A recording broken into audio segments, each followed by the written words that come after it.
Bollywood silver screen presenting After Earth. इस कहानी की शुरुआत में ये दिखाते हैं कि एक बच्चा जमीन पे लेटा हुआ है और वो बुरी तरह से जख्मी है। तभी वो बताता है कि मैंने पृथ्वी के बारे में कहानियां सुनी थी। वो एक बहुत ही खूबसूरत प्लेनेट था, लेकिन इंसानों ने उसे तबाह और बर्बाद कर दिया। और आज से 1000 साल पहले पृथ्वी से सभी लोगों को एक दूसरे प्लेनेट पर बसाया गया और इस प्लेनेट का नाम था नोवा प्राइम। लेकिन यहाँ पर भी इंसान सेफ नहीं रह सके क्योंकि एलियंस ने उन पर हमला किया। दरअसल एलियंस ने खुद हमला नहीं किया, बल्कि उन्होंने बहुत ही खतरनाक जीवों को इंसानों को मारने के लिए भेजा और इन जीवों का नाम था अरसास। ये जीव बहुत ही खतरनाक थे, इनका मुकाबला करना इतना आसान नहीं था। लेकिन इनके अंदर एक कमी थी, ये देख नहीं पाते थे, यानी कि इनकी आंखें नहीं थी। ये इंसानों को उनके डर से पहचान लेते थे।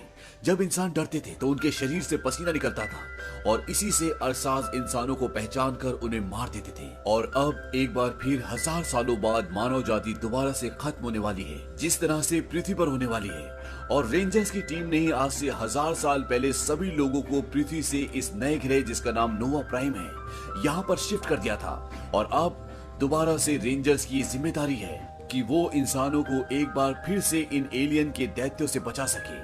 अब जो ये रेंजर्स होते हैं, इसी में एक आदमी होता है जिसका नाम होता है साइपर रेज। साइपर रेज को इस प्लेनेट पर पहला अदृश्य इंसान कहा जाता है। अदृश्य इंसान का मतलब ये है कि जो ये एलियंस के बड़े बड़े दैत्य होते हैं, ये साइपर रेज को नहीं देख पाते।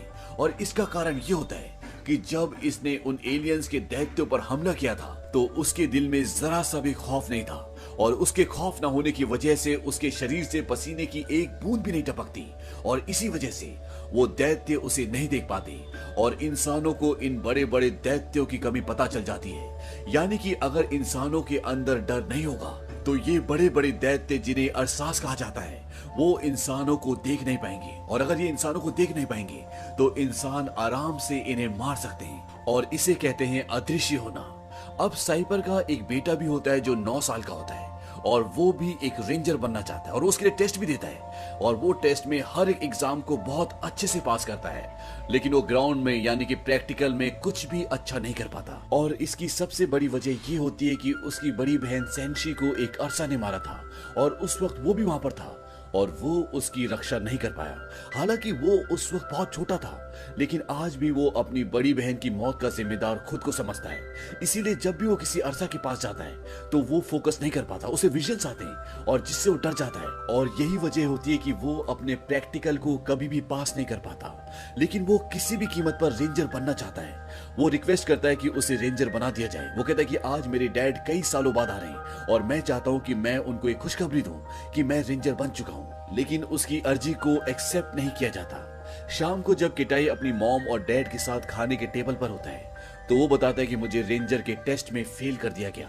उसके डैड हमेशा उससे नाखुश रहते हैं। वो उससे एक पिता की तरह नहीं बल्कि एक रेंजर की तरह बात करते हैं और इस बात से किटाई को बहुत दुख भी होता है क्योंकि वो अपने डैड के करीब आना चाहता है, उनसे बातें करना चाहता है, लेकिन उसके डैड के पास टाइम नहीं होता। अब साइपर अपनी वाइफ को बताता है कि मैं रेंजर्स को लेकर ट्रेनिंग के लिए एक दूसरे प्लेनेट पे जा रहा हूँ और ये मेरा आखिरी काम होगा। वापस आने के बाद मैं अपनी रिटायरमेंट की घोषणा कर दूंगा।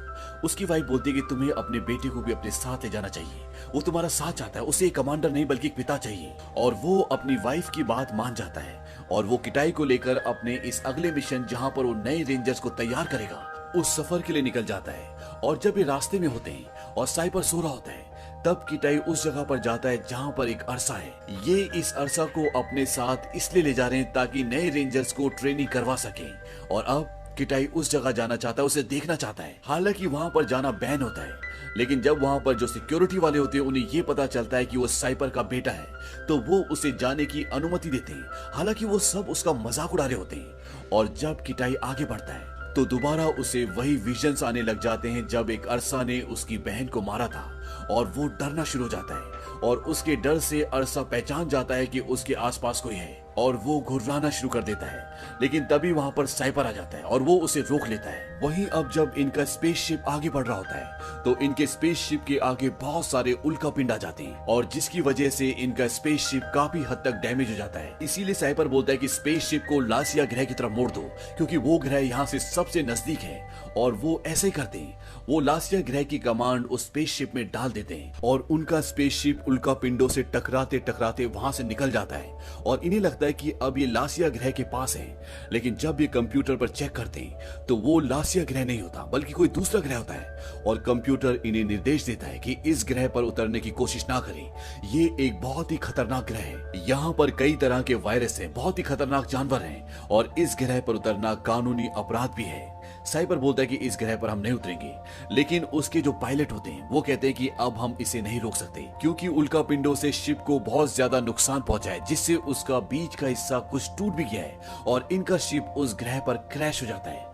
और क्रैश होने के बाद ये दिखाया जाता है कि इस स्पेसशिप में जितने भी लोग होते हैं सब के सब मारे जाते हैं और यहाँ पर सिर्फ दो ही लोग बचते हैं, एक साइपर जिसके दोनों पैर टूट चुके हैं, अब वो चल नहीं सकता, और दूसरा उसका बेटा किटाई। किटाई बिल्कुल ठीक होता है और साइपर अपने बेटे को ऊपर से कुछ लाने के लिए बोलता है। वो कहता है कि इससे हम संदेश पहुंचा सकते हैं ताकि हमें लोग बचाने के लिए आ जाएं। लेकिन जब वो उस चीज को उसके पास लाता है तो वो टूट चुकी होती है।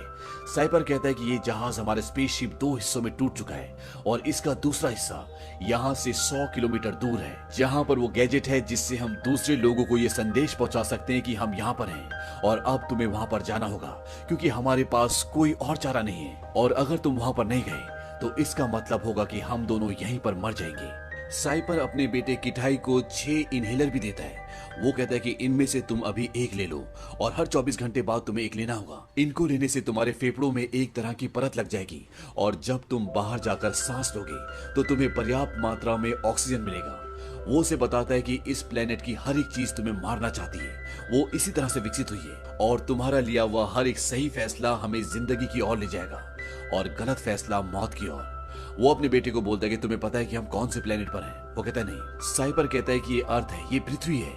आज से 1000 साल पहले इंसान यहाँ पर रहा करते थे, लेकिन अब इंसान इस वातावरण में नहीं रह सकते। इसके साथ साथ वो अपने बेटे को ये भी बोलता है कि तुम्हारे सूट में हर तरफ कैमरास लगे हुए हैं, इसीलिए मैं तुम्हारे आसपास की हर एक चीज को देख सकता हूँ। और वो उसे अपना एक वेपन भी देता है और इस वेपन में कई सारे अलग अलग तरह के ब्लेड्स निकल सकते हैं जो तुम्हारी रक्षा करेंगे।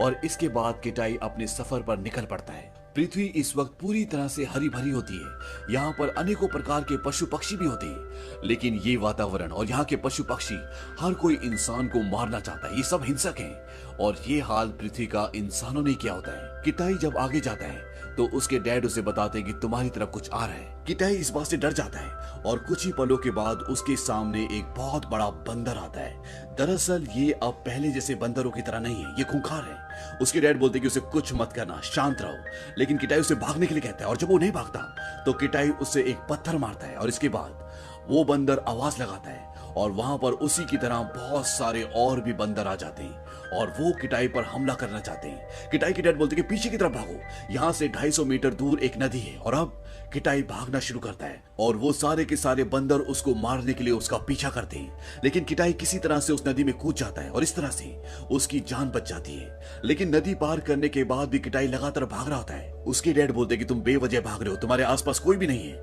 लेकिन किटाई डरा हुआ होता है इसीलिए वो भाग रहा होता है। और उसके डैड के चिल्लाने पर, गुस्सा करने पर किटाई रुक जाता है, लेकिन अभी भी उसके चेहरे पर डर होता है। तभी साइपर बोलते कि तुम्हारे खून में बदलाव आ रहा है। दरअसल उनके पास किटाई की पूरी रिपोर्ट आ रही होती है और जब किटाई अपने हाथ पर देखता है तो उसके हाथ पर एक कीड़ा चिपका होता है और वो उसे काट रहा होता है। किटाई उस कीड़े को अपने हाथ से अलग करता है, लेकिन अब जहर उसके शरीर में फैलना शुरू हो जाता है, उसे धुंधला दिखना शुरू हो जाता है। तभी उसके डैड साइपर बोलते हैं कि अपनी मेडिकल किट निकालो और वो अपनी मेडिकल किट निकालता है। उसके डैड बोलते हैं कि इसमें जो पहला इंजेक्शन है उसको अपने दिल में लगाओ, लेकिन किटाई को सब कुछ धुंधला दिख रहा होता है, लेकिन फिर भी वो बड़ी मुश्किल से पहला इंजेक्शन अपने दिल में लगा लेता है। इसके बाद उसके डैड बोलते हैं कि दूसरा इंजेक्शन भी अपने दिल पर लगाओ, लेकिन इस बार उसके हाथ काम करना बंद हो जाते हैं। उसके डैड बोलते हैं कि जैसे तुमने इंजेक्शन पकड़ा है उसी तरह से जमीन पे गिर जाओ ताकि उसके गिरने से इंजेक्शन उसके दिल में लग जाए। और ऐसे ही होता है, वो उसी तरह से जमीन पर गिर जाता है और इंजेक्शन उसके दिल पर लग जाता है। और अब किटाई बेहोश हो चुका है। और यहाँ पर तापमान बहुत जल्दी से गिरना शुरू हो जाता है और किटाई अगर होश में नहीं आया तो वो ठंड से जमकर मर जाएगा। और ये इस फिल्म का, इस कहानी का पहला सीन होता है जब एक बच्चा जमीन पर लेटा होता है और वो ये सब कुछ सोच रहा होता है। अब कहानी आगे चलती है और उसके डैड बोलते कि अपनी आंखें झपकाओ। वो बड़ी मुश्किल से अपनी आंखें झपकाता है। इसके बाद उसके डैड बोलते हैं कि यहाँ से गर्म जगह 9.7 किलोमीटर दूर है और अगले 50 मिनट में तुम्हें वहां पहुंचना होगा। और किटाई वहां से भागना शुरू करता है। वहीं दूसरी तरफ ये दिखाते हैं कि साइपर के पैर में जो चोट लगी है, जो उसकी हड्डी टूटी है, वो सूजना शुरू हो जाती है, उसे बहुत दर्द हो रहा होता है और अगर वो चाहे तो मशीन्स के थ्रू वो अपनी हड्डी को जोड़ सकता है, लेकिन इसके लिए जो उसे पेन किलर का इंजेक्शन लेना पड़ेगा, उससे वो बेहोश हो जाएगा। और अगर वो बेहोश हो गया तो उसके बेटे पर कोई भी नजर रखने वाला नहीं होगा, उसे गाइड करने वाला कोई नहीं होगा, इसीलिए वो दर्द सह रहा होता है। और साथ ही साथ उसको अपनी बड़ी बेटी भी याद आ रही होती है जिसे एक अरसा ने मार दिया था। दरअसल वो अपनी बड़ी बेटी से बहुत प्यार करता था और इसीलिए वो आज तक उसकी मौत को कभी भूल ही नहीं पाया। वहीं जंगल में ये दिखाते हैं कि किटाई ने जो पहला इनहेलर लिया था जिससे वो इस वातावरण में आराम से सांस ले सकता है, उसे लिए हुए काफी घंटे हो चुके हैं। इसीलिए उसके डैड बोलते कि अब तुम अपना दूसरा इनहेलर ले लो। और जब वो इनहेलर का बॉक्स निकालता है तो वो देखता है कि 5 में से 2 इनहेलर टूट चुके होते हैं, लेकिन वो अपने डैड को नहीं बताता कि 2 इनहेलर टूट चुके हैं, क्योंकि अगर उसने बताया तो उसके डैड उसे वापस बुला लेंगे और उनका मिशन खत्म हो जाएगा और ये दोनों यहाँ पर ऐसे ही मर जाएंगे। अब किटाई रात एक जगह गुजारता है और रात को वो अपने डैड से पूछता है कि पहली बार आप अदृश्य कैसे बने। वो उसे बताते हैं कि एक बार मैं अकेला जॉगिंग कर रहा था और तभी एक अरसा ने मेरे ऊपर हमला कर दिया। हम दोनों पानी में गिर गए और मैं मर रहा था। मुझे लगा कि अब मैं जिंदा नहीं बचूंगा और तभी मैंने ये फैसला किया कि उस अरसा का नाखून जो मेरे कंधे पर है मैं उसे निकाल दूंगा। और मैंने उसे निकाल दिया और पानी से बाहर आ गया। और उसके बाद वो अरसा भी पानी से बाहर आ गया क्योंकि वो मुझे मारना चाहता था, लेकिन उस वक्त मैं बिल्कुल भी खौफ में नहीं था, इसीलिए वो अरसा मुझे ढूंढ नहीं पा रहा था। और उस वक्त मुझे इस सच्चाई का पता चला कि हमारी जिंदगी में परेशानियां, मुसीबतें आती हैं, लेकिन डर को हम चुनते हैं और हमारे डर से, हमारी घबराहट से अरसा को हमारी मौजूदगी का पता चल जाता है। और इस विचार के बाद हम इन एलियंस के दैत्यों से, जिन्हें हम अरसास कहते हैं, उन्हें हराने के काबिल बन सके। अब सुबह किटाई आगे बढ़ता है और वो एक झरने के पास पहुंच जाता है। उसके डैड उससे पूछते कि तुम्हारे पास अभी क्या क्या सामान बचा है। वो कहता है कि मेरे पास आधी दवाइयां बची है, पूरी रोशनी बची है और मेरे पास 4 इनहेलर बचे हैं। लेकिन इनहेलर को बताने से पहले वो थोड़ा सा रुक जाता है। उसके डैड को शक होता है। वो बोलते कि मुझे इनहेलर दिखाओ। और जब वो दिखाता है तो वो देखते हैं कि उसके पास 2 ही इनहेलर बचे हैं और इन दोनों के साथ वो अपनी मंजिल तक नहीं पहुंच सकता। उसके डैड बोलते कि तुम वापिस आ जाओ, ये मेरा ऑर्डर है। और इसके बाद किटाई को वो लम्हा याद आता है जब उसकी बहन और वो कमरे में थे और वहां पर एक अरसा आ गया था। उसकी बहन ने उसे एक बहुत बड़ी बॉल के अंदर बंद कर दिया था और उसे कहा था कि मेरा ऑर्डर है, तुम यहाँ से बाहर नहीं आओगे। और वो बाहर नहीं आता और उसकी बहन को अरसा मार देता है। हालांकि किटाई उस वक्त बहुत छोटा था, लेकिन फिर भी वो अपने आप को अपनी बहन की मौत का कारण समझता है और वो अपने डैड को बोलता है कि मैं जा सकता हूँ। उसके डैड उसे मना करते हैं क्योंकि इतनी ऊंचाई से कूदने के बाद वो वापस नहीं आ सकता क्योंकि ये झरना बहुत ऊंचा होता है। लेकिन किटाई अपने पिता का ऑर्डर नहीं मानता और वो उस ऊंचे झरने से कूद जाता है। अब जो उसने सूट पहना होता है वो एक फ्लाइंग सूट बन जाता है और जब ये हवा में तैरता हुआ नीचे उतर रहा होता है तभी उसके डैड बोलते हैं कि तुम्हारे पीछे कोई आ रहा है। और जब किटाई पीछे देखता है तो उसके ऊपर से एक बहुत बड़ा पक्षी उसे खाने के लिए आ रहा होता है। लेकिन किटाई किसी तरह से अपने आप को बचाता हुआ नीचे उतरता है, लेकिन वो पक्षी उसे पकड़ लेता है। और जब किटाई को होश आता है तो वो उस विशाल पक्षी के घोंसले में होता है जहां पर उसके छोटे छोटे बच्चे भी होते हैं। और इसके बाद वहां पर बहुत बड़े बड़े जानवर यानी लेपर्ड जैसे जानवर आ जाते हैं और वो उस विशाल पक्षी के बच्चों को खाना शुरू कर देते हैं। लेकिन किटाई उनकी जान बचाना चाहता है, इसीलिए वो जानवरों को भगाना चाहता है, लेकिन वो जानवर उस पक्षी के लगभग सभी बच्चों को मार देते हैं। हालांकि किटाई पूरी कोशिश करता है, लेकिन वो उन बच्चों को नहीं बचा पाता और इसके बाद वो नीचे उतर जाता है। वो बड़ा पक्षी इसके बाद किटाई को कुछ नहीं करता और किटाई यहाँ से अपने आगे के सफर पर निकल जाता है। लेकिन अब किटाई का अपने डैड से संपर्क टूट चुका है, वो उनसे बातें नहीं कर सकता। यहाँ पर उसके डैड को एक और चीज दिखती है। दरअसल उन्होंने वहां पर फ्लाइंग कैमरास भी छोड़े होते हैं और उन कैमरास में उन्हें दिखता है कि उनके जो बाकी के क्रू के मेंबर्स होते हैं उन्हें किसी ने मार दिया होता है और उन्हें मारा होता है अरसा ने। दरअसल जिस अरसा को ये प्रैक्टिस के लिए अपने साथ ले जा रहे थे अब वो छूट चुका है, लेकिन किटाई को ये बात नहीं पता और उसके डैड उसे बता नहीं सकते क्योंकि इन दोनों का संपर्क टूट चुका है। वहीं दूसरी तरफ किटाई बहुत लंबा सफर तय करता है और अब एक बार फिर से उसका ऑक्सीजन खत्म होना शुरू हो जाता है और उसके पास सिर्फ एक ही इनहेलर बचा है और वो उसे भी इस्तेमाल कर लेता है। और जब वो आगे बढ़ता है तो वहां पर टेम्परेचर गिरना शुरू हो जाता है। वहां पर टेम्परेचर लगातार कम हो रहा होता है और ठंड इतनी ज्यादा बढ़ जाती है कि किटाई बेहोश हो जाता है। तभी ये दिखाते हैं कि वहां पर कोई आता है, लेकिन किटाई को कुछ भी दिख नहीं रहा होता। और जब सुबह उसकी आंखें खुलती है तो वो देखता है कि उसके चारों तरफ लकड़ियां होती हैं। और जब वो वहां से बाहर निकलता है तो वो देखता है कि उन लकड़ियों के ऊपर वही विशाल पक्षी लेटा होता है जिसके बच्चों को उसने बचाने की कोशिश की होती है।